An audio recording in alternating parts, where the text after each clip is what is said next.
Ghost in the Shell is a semi-remake of the classic anime movie. It is about a cyber terrorist named Kosei who's going around and killing and hacking people.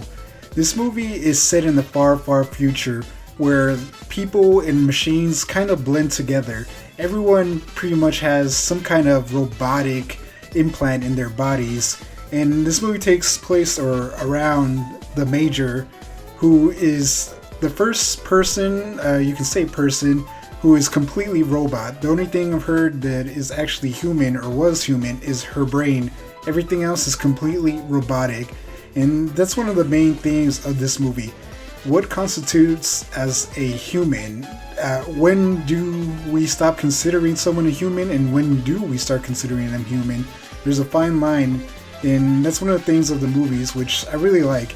If you've seen the classic anime, then you've more or less seen this movie. Like I said, it's a somewhat remake. It goes off the main story of the movie, but it goes off in a little bit of a different direction. I believe one of the animated shows had a story that talked about the Major's background, and I believe they took some of that story and implemented it into this movie. So if you've seen the classic anime movie, someone see this movie, but you haven't seen it completely. It's a different movie for the most part, but this movie is gorgeous. It is stunning. I have to say, it is gorgeous. It looks really, really good.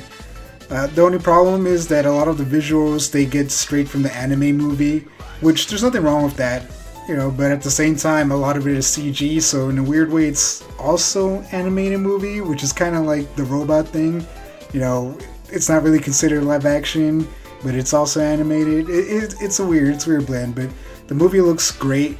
The acting is good. I like a lot of the actors. Scarlett Johansson as the Major, I think that she did a pretty good job in it. Her supporting cast, the rest of Section 9, were really, really good.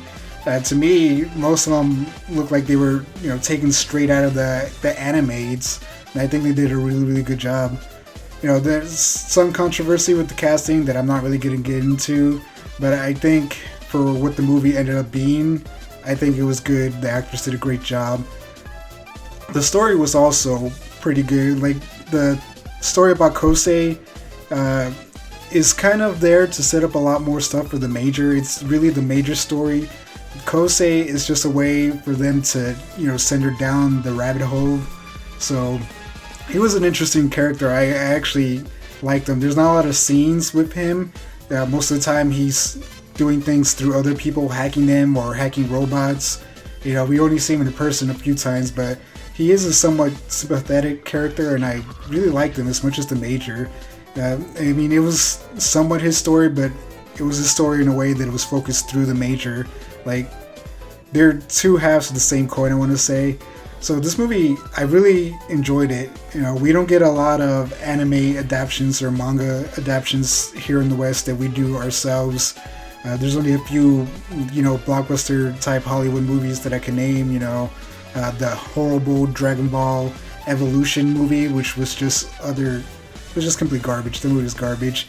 And then Speed Racer, which a lot of people didn't like, which I thought was an okay movie. I enjoy it. I don't know if that's something controversial to say, but I enjoy that movie. I like it visually. I thought it was fun and quirky. The original anime wasn't really anything great going back and watching it, so I thought it was a good movie. And then there's other movies like Edge of Tomorrow, or I guess they call it Live Die Repeat Now, which is based off, I think You Only Kill Once, a manga. I'm not really sure what the adaptation is, but that is one of the best examples of a live action adaptation, and I think Ghost in the Shell is more aligned with that. And I hope Hollywood adapts more, anime or manga stories, because there's a lot of good stuff that, kind of sits over there in Japan, and we don't really get it over here. So I would like to hope that this movie might help open the floodgates to more adaptations of that. I kind of doubt that'll happen, because as of right now, I think it only made $20 million its opening weekend out of, I think, $100 million budget. I'm not 100% sure. So that might not be the case unless it does really good overseas. This might be the end of it. Probably no Ghost in the Shell, Innocence, or whatever to later on. So, like I said, this is a good movie, and in a lot of ways, it's similar, like I said, to the original movie because it's kind of a remake. Like I said, the story does veer, but it has everything there. It helps you question that themes, like what makes us human, and that's something that I really liked about the original movie, and this movie does capture it. The Major is completely robot besides her mind, but I mean, in a sense, wouldn't she be a robot, or you can consider her mind just another AI? So, because in this movie they also mess with what does it mean to have memories. Bato, he's always talking about memories and stuff like it's consequential. Like the Major's just like, oh, I have a hard time remembering my past. It's like there's a fog keeping me from remembering it. And he just tells her, it's like, oh, you're lucky because memories can just hold you down and affect you, and I wish I could get rid of mine, kind of thing. He kind of talks about it like it's data. In a way, it kind of is, because in the movie there's a few people who get hacked and have their memories just rewritten, and it's just like there's a guy who believes he has a daughter and he doesn't have a daughter, and it's just like he completely believes it because in his mind it was a factual thing, but in reality it never was.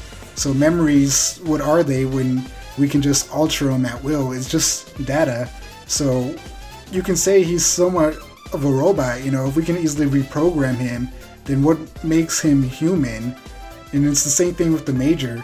It's like she is completely mechanical and she does have a human mind, but when you can alter it, is she even human? Can you even consider her human? Couldn't you consider a robot the same thing if they have semi-free will, if they can somewhat think on their own? I mean, if you could just, they're really close, and that's one of the things that I really like about this movie, and they really captured it well. So, like I said, I really enjoy this movie.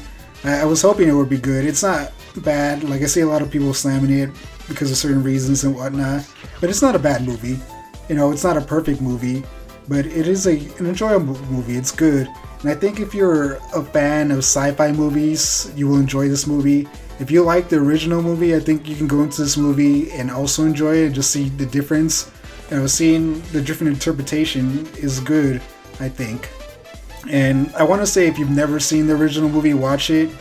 But I think the original movie is better. So I mean, if you're gonna watch one of them, watch the anime version. But I definitely recommend watching one of them because visually, this movie has inspired several other movies like The Matrix. And I think it's a great movie, especially in the anime movie. It still holds up. It's a great, fantastic, visually stunning movie. And this movie does a good job of honoring that.